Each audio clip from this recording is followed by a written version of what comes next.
नमस्कार दोस्तों, YouTube के एस्ट्रो लाइव चैनल में फिर से पधारने के लिए बहुत बहुत धन्यवाद। मैं डॉक्टर अनुराग तिवारी आपका बहुत बहुत स्वागत करता हूं। दोस्तों, आज हम आपसे बात करेंगे 3 मुद्दों पे। पहली बात तो कोरोना की होगी, इसके बाद नीतीश कुमार जी की जो सरकार जिसने शपथ ग्रहण किया है उस पर बात होगी, उनकी शपथ ग्रहण की कुंडली के आधार पर। और एक जो बहुत बड़ी पॉलिटिकल सबसे पुरानी पॉलिटिकल पार्टी है देश की, कांग्रेस, वो अभी संकटों से जूझ रही है, उसकी बात भी हम करेंगे। तो दोस्तों, आइए शुरू करते हैं अपना ये एपिसोड। सबसे पहले तो हमारा जो 23 अगस्त का एपिसोड था कोरोना पर, उसको आप ज़रूर देखिएगा, जिसमें हमने ये स्पेसिफिकली बताया था कि 13 नवंबर से 23 नवंबर इस दरमियान कोरोना के समापन की शुरुआत हो जाएगी, जैसे कि कोई वैक्सीन आ जाएगी, ऑथेंटिक वैक्सीन। तो आप देखिए, इसी दौरान मॉडर्ना और फाइज़र ने वैक्सीन के विषय में अपने आंकड़े प्रस्तुत किए हैं।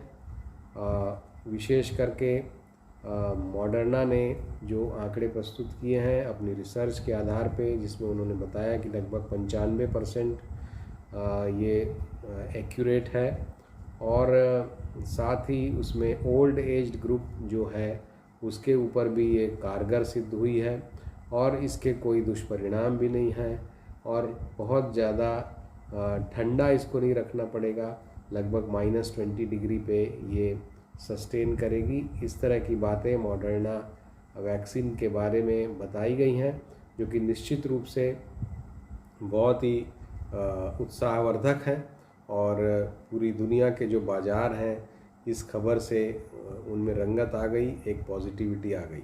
तो दोस्तों, ये बात हमारी सही सिद्ध हुई, और पहले भी हमारे कोरोना के विषय में बहुत सारे जो आकलन थे वो सही सिद्ध हुए। तो पहली बात तो ये थी। कोरोना के विषय में भी आगे मैं आपको बताना चाहूँगा। दूसरी एक जो बात हमने कही थी कि गुरु के नीच होने, यानी 20 नवंबर के आसपास से जब गुरु नीच के हो जाएंगे तो फिर से लॉकडाउन की परिस्थितियाँ बन सकती हैं, और साथ ही मृत्यु दर बढ़ जाएगी, क्योंकि गुरु जीव कारक हैं, और वो जब खराब होंगे तो मृत्यु दर को बढ़ा देंगे, कोरोना के केसेस फिर से बढ़ेंगे। ये सारी बातें हमने अपने पास्ट के एपिसोड्स में की थी, और जो कि सही होती हुई दिख रही हैं।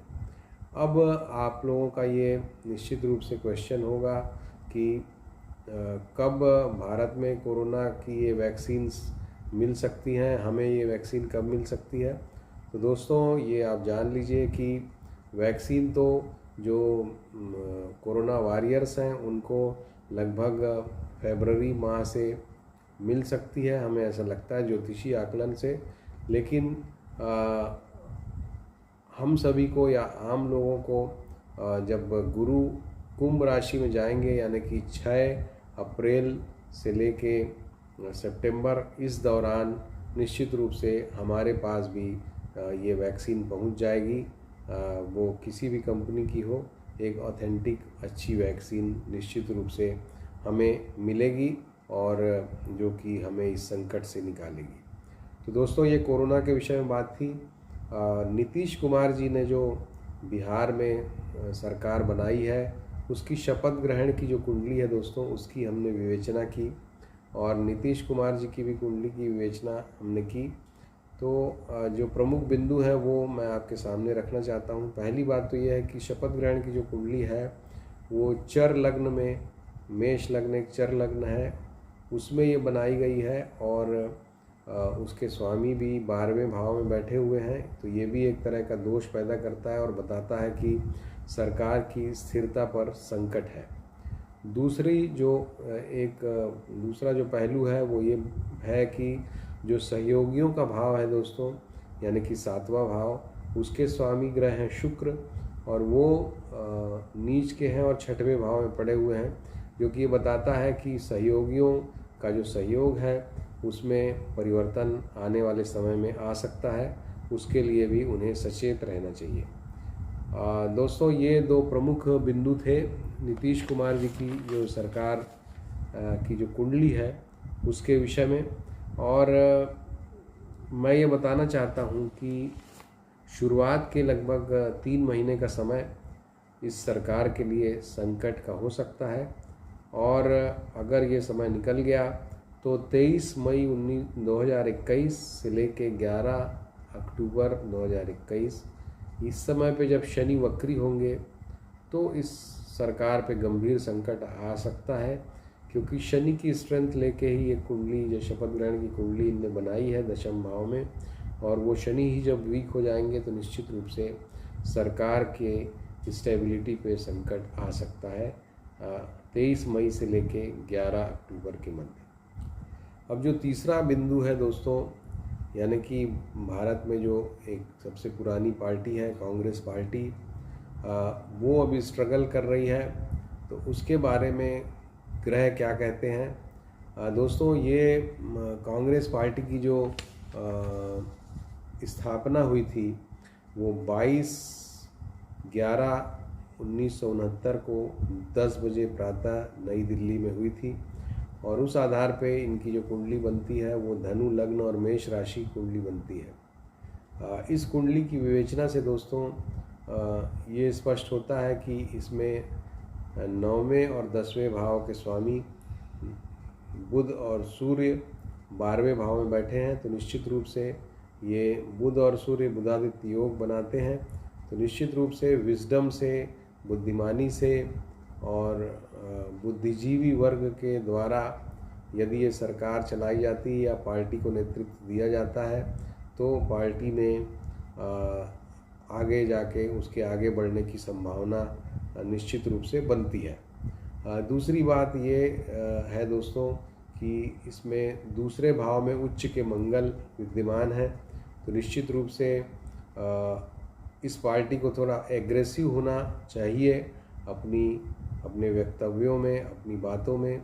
अगर ये थोड़ा एग्रेसिव होंगे तो इनकी उन्नति हो सकती है।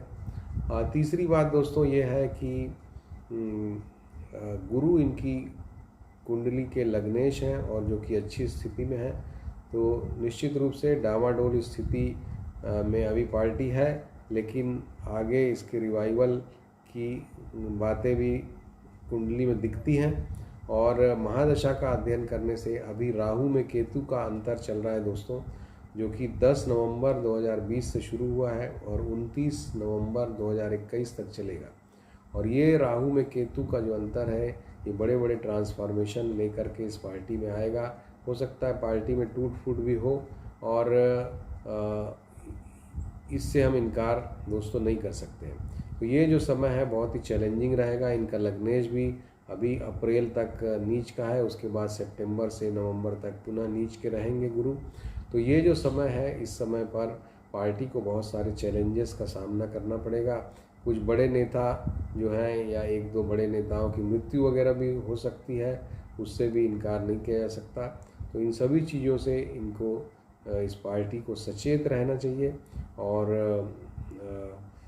महादशा की गहन विवेचना करने से ये समझ में आता है कि इस पार्टी का 29/11/2024 के बाद का समय अच्छा है। 29 नवंबर 2024 के बाद इनकी दशाएं थोड़ा बेहतर होना शुरू होंगी, और 10 मई 2028 के बाद काफ़ी बेहतर दशाएं इनकी शुरू होंगी।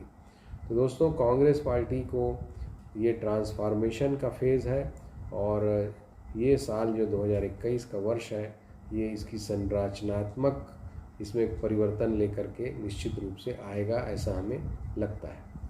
दूसरी जो प्रमुख बात है दोस्तों कि भारतीय जनता पार्टी की भी जो कुंडली है उसमें भी वर्ष 2028 तक का समय बहुत ही अच्छा है, और उसके बाद उनका समय थोड़ा चैलेंजिंग प्रतीत होता है। तो निश्चित रूप से भारतीय राजनीति में वर्ष 2028 एक ट्रांजिशनल समय हमको लगता है, और तब तक कोई बहुत विशेष परिस्थितियों में परिवर्तन होता हमें दिखाई नहीं देता है।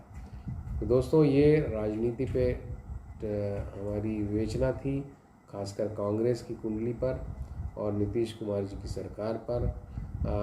आशा है आपको पसंद आई होगी, और अगर पसंद आई है तो ज़रूर हमारे इस एपिसोड को आप शेयर कीजिए, लाइक कीजिए, और अगर अभी तक आपने सब्सक्राइब नहीं किया है चैनल तो ज़रूर से ज़रूर सब्सक्राइब कर लीजिए।